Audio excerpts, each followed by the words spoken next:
Hello guys, ang video na ito ay para po sa isang tao na komentador sa YouTube, si Epipanyo Labrador. Kahit sino-sino lang tinitira ng taong to. Kala mo napakatapang, itinatago naman yung muka. Kung totoo matapang ka, ipakita mo yung muka mo. Kahit sino-sino lang tinitira mo. Yung mga matataas sa katungkulan sa politiko,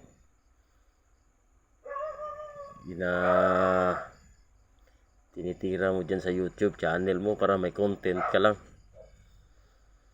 Ipakita mo yung mukha mo para bibili ang tao sa'yo at maniwala sa'yo. Ganito, kitang-kita. Sulat sa akin.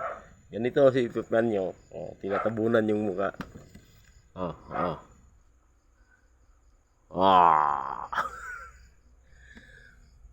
Kasi Epipanyo Labrador, walang nagagawa sa buhay to eh.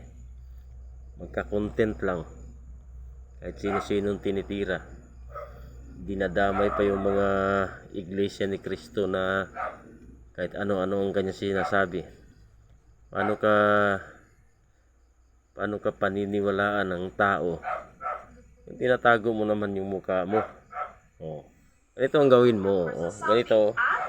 Yan. Ganyan magtago ng mukha. Ibig sabihin, tinatago mo yung mukha mo kasi takot ka. Takot ka. Epipanyo Labrador. Lakas-lakas ng loob mong manira ng mga tao. Lakas-lakas mong manira ng mga reliyon.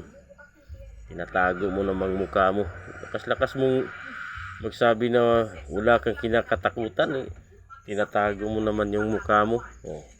Ganito magtago ng mukha mo, Epipanyo. Epipanyo. Tarantado kang tao ka.